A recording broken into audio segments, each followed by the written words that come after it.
Hello, I'm Jennifer Senn, and today I'm talking about a topic that's really hard to talk about, but it's one of the topics I discuss most with the women I work with, resuming intimacy after baby loss. If you want to learn more about why others don't understand your grief and how they can help you, click the link right below this video to grab your 3 video series. These short videos will tell you everything you need to know about why others act the way they do around you and what you can do about it. The journey from grief to connection is not easy, and I want you to know that there is a huge range of what you might be feeling during this time. I'm going to help you figure out how to know what is right for you. Experiencing the loss of a baby profoundly affects both individuals and their relationships. It's really important to recognize that grief can manifest in various ways, and understanding these can help you in the healing process, including your relationship with your partner. Research indicates that couples who have suffered a miscarriage face a 22% higher risk of separation, while those who've experienced a stillbirth have a 40% higher risk of separation compared to couples with successful pregnancies. So it's really important to talk about this topic today and maybe help with some of your reservations about it. Grief affects each of us differently, and navigating intimacy after such a heartbreaking experience can bring up a lot of emotions: fear, guilt, anxiety, and even anger.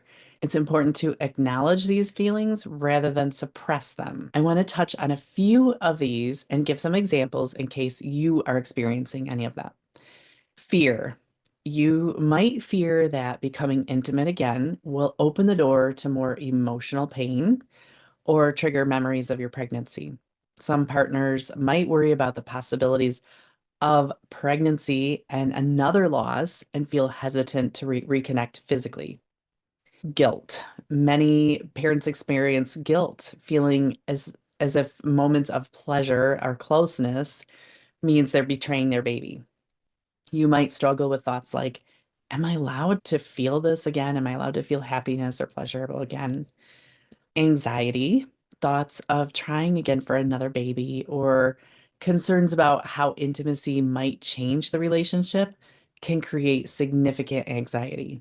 You might overthink each interaction, wondering if you and your partner are even on the same page emotionally.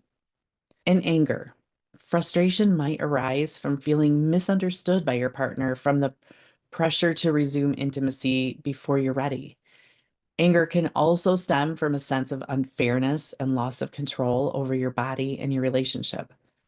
Studies and support resources highlight that couples often experience emotional disconnects following loss. While one partner may feel a strong need for closeness, the other might withdraw, struggling to process their grief internally, and this can lead to serious misunderstanding and even resentment. It's really important to understand that grief is not linear. Some days you feel ready to reconnect, other days the weight of the loss feels too heavy.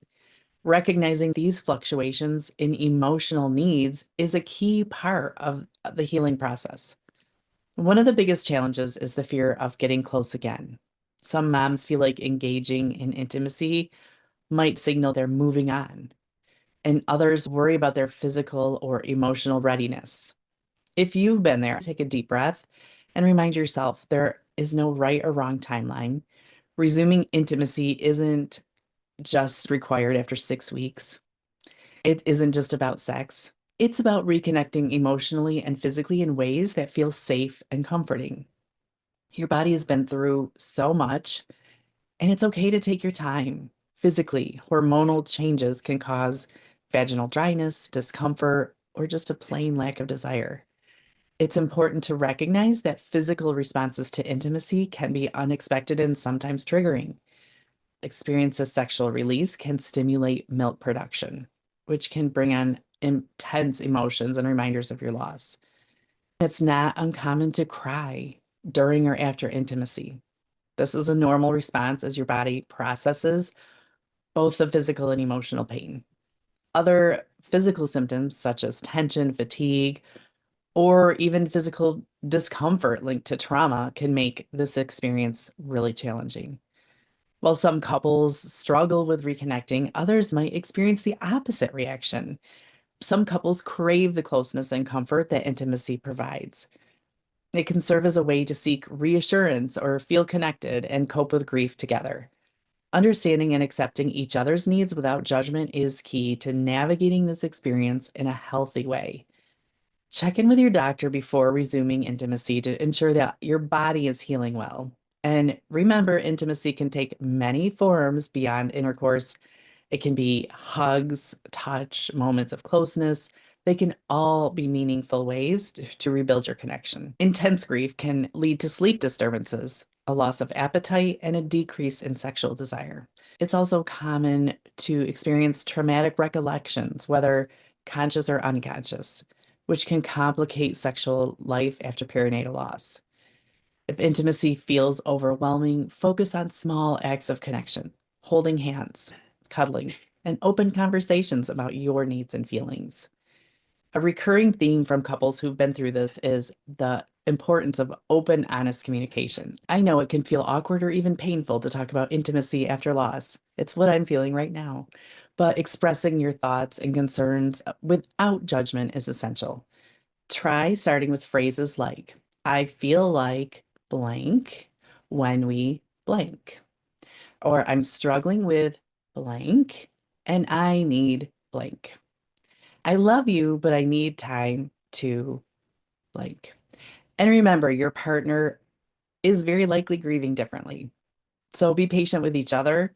Recognize this journey takes so much time, and you and your partner might experience fears such as the fear of hurting you physically, the fear of pregnancy, or even fear of emotional closeness after such a significant loss. These fears are valid and should be approached with understanding and compassion. It's important to manage your expectations, both your own and your partner's. Healing takes time. Intimacy might look different than it did before your loss. Instead of focusing on what was, try to explore what feels good now. Being kind and patient with yourself and your partner will help you move forward together. Open communication between partners is crucial. Understanding that each person grieves differently can help in navigating this emotional landscape. Don't forget to grab your free copy of Why No One Understands Your Pain at the link below. And after you watch these 3 short videos, you'll be able to ask your partner to help you in a way that feels better. Resuming intimacy after loss is a process, not a destination. It's about finding your way back to each other one step at a time with this renewed sense of perspective and life that you both have. If you're struggling, please know that you're not alone. There's no set timeline for healing, and seek support when you need it. Until next time, take care of yourself and each other.